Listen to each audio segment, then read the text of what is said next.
नमस्ते। पाकिस्तान की जमीन पर कुछ ऐसा चल रहा है जिसने वहां के आतंकी नेटवर्क की नींद उड़ा दी है और अब एक और नाम इस रहस्यमय लिस्ट में जुड़ गया है। बहावलपुर वही इलाका जिसे सालों से जैसे मोहम्मद का गढ़ माना जाता रहा। वहीं एक सड़क हादसा होता है, एक तेज रफ्तार गाड़ी आती है और कुछ ही सेकंड में एक बड़ा चेहरा खत्म हो जाता है।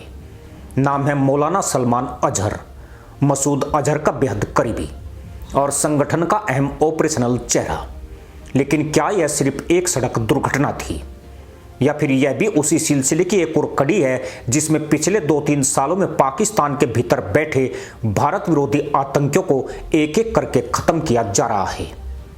क्योंकि अगर आप पिछले घटनाक्रम को जोड़कर देखें तो तस्वीर बहुत साफ दिखने लगती है और यही तस्वीर अब पाकिस्तान की सबसे बड़ी चिंता बन चुकी है। ताजा घटनाक्रम को समझिए। रिपोर्ट्स के मुताबिक बहावलपुर में एक अज्ञात वाहन ने सलमान अजहर को टक्कर मारी और मौके पर ही वह हूर मिलन का हिस्सा बन गया। पाकिस्तान की तरफ से अभी तक कोई आधिकारिक पुष्टि नहीं हुई है, लेकिन जिस तरह की जानकारी सामने आई है वह साधारण हादसे की कहानी से कहीं ज्यादा गहरी लगती है। सलमान अजहर कोई छोटा मोटा नाम नहीं था, वह सीधे मसूद अजहर के ऑपरेशनल नेटवर्क से जुड़ा हुआ था और कई बड़े प्लान्स का हिस्सा माना जाता था। अब अगर आप पिछले कुछ महीनों की घटनाओं को देखें तो यह कोई अकेली घटना नहीं है। 26 अप्रैल को लश्कर-ए-तैयबा से जुड़े शेख यूसुफ अफरीदी को अज्ञात हमलावरों ने गोलियों से भून दिया। इससे पहले अमीर हमजा पर लाहौर में जानलेवा हमला हुआ और जून 2025 में मौलाना अब्दुल अजीज इसार की रहस्यमय मौत, जिसमें हार्ट अटैक का दावा किया गया, लेकिन असली वजह आज तक साफ नहीं हुई। यह सब घटनाएं अलग अलग नहीं है बल्कि एक पैटर्न बन चुका है और यही पैटर्न अब सबसे बड़ा सवाल खड़ा करता है कि आखिर पाकिस्तान के भीतर यह एंड गेम कौन खेल रहा है। अगर हम आंकड़ों पर जाए तो 2023 से लेकर 2026 तक पाकिस्तान में कम से कम 15 से ज्यादा बड़े आतंकी चेहरे इसी तरह संदिग्ध परिस्थितियों में मारे गए हैं। इनमें जैश, लश्कर, हिजबुल जैसे संगठनों के कमांडर शामिल हैं और खास बात यह है कि इन सभी मामलों में तरीका लगभग एक जैसा है, या तो क्लोज रेंज फायरिंग या फिर संदिग्ध एक्सीडेंट, और हमलावर हर बार फरार। यह कोई सामान्य अपराध नहीं लगता क्योंकि इतने हाई वैल्यू टारगेट्स को एक ही तरह से खत्म करना और हर बार बिना कोई सुराग छोड़े निकल जाना, यह किसी प्रोफेशनल नेटवर्क का काम लगता है। और यही कारण है कि अब पाकिस्तान की खुफिया एजेंसी आईएसआई तक परेशान है, क्योंकि उन्हें खुद समझ नहीं आ रहा है कि यह खेल कौन खेल रहा है। अब यहां 3 बड़ी संभावनाएं सामने आती है और तीनों ही पाकिस्तान के लिए बेहद ज्यादा खतरनाक है। पहली संभावना इंटरनल क्लीनअप, यानी आतंकी संगठनों के भीतर ही गुटबाजी, फंडिंग को लेकर विवाद या नेतृत्व की लड़ाई, क्योंकि पिछले कुछ सालों में जैश और लश्कर जैसे संगठनों के भीतर भी दरारें सामने आई है। फंडिंग कम हो रही है, अंतरराष्ट्रीय दबाव बढ़ रहा है और ऐसे में अंदरूनी संघर्ष तेज होना स्वाभाविक है। दूसरी संभावना विदेशी एजेंसियों का साइलेंट ऑपरेशन, क्योंकि जिन लोगों को निशाना बनाया जा रहा है वे सभी भारत विरोधी गतिविधियों में शामिल रहे हैं और जिस सटीकता से इन ऑपरेशनों को अंजाम दिया जा रहा है वह किसी हाई लेवल इंटेलिजेंस नेटवर्क की ओर इशारा करता है, लेकिन इस पर कोई आधिकारिक पुष्टि नहीं है और यही इस पूरे खेल को और रहस्यमय बनाता है। तीसरी संभावना पाकिस्तान के भीतर ही कोई अनकंट्रोल्ड नेटवर्क, यानी ऐसा समूह जो किसी के नियंत्रण में नहीं है लेकिन अपने एजेंडे के तहत इन आतंकियों को खत्म कर रहा है।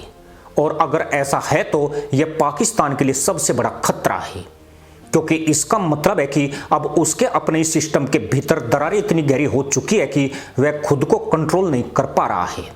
अब जरा एक और एंगल समझिए।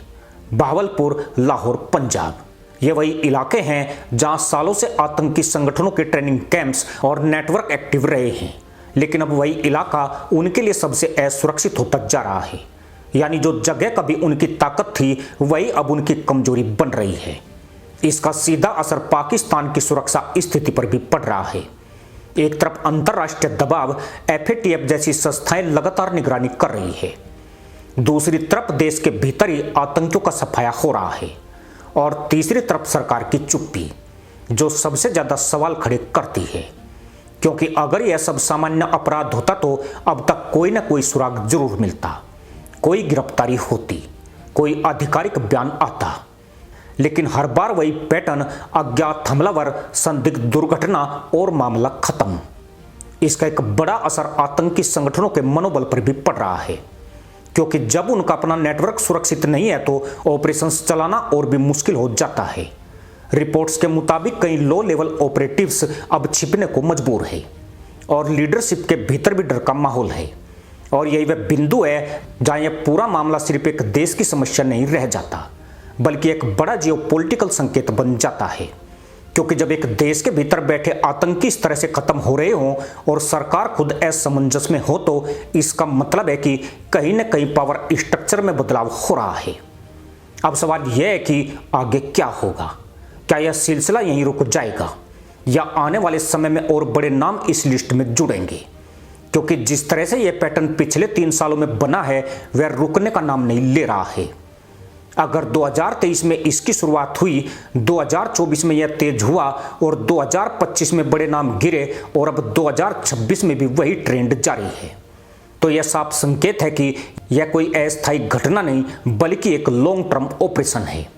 और अगर ऐसा है तो पाकिस्तान के लिए सबसे बड़ा सिरदर्द बन सकता है, क्योंकि एक तरफ उसे अंतर्राष्ट्रीय मंच पर अपनी छवि सुधारनी है, दूसरी तरफ अपने देश में हो रहे इन रहस्यमय हत्याओं का जवाब देना है और तीसरी तरफ अपने आतंकी नेटवर्क को कंट्रोल में रखना है।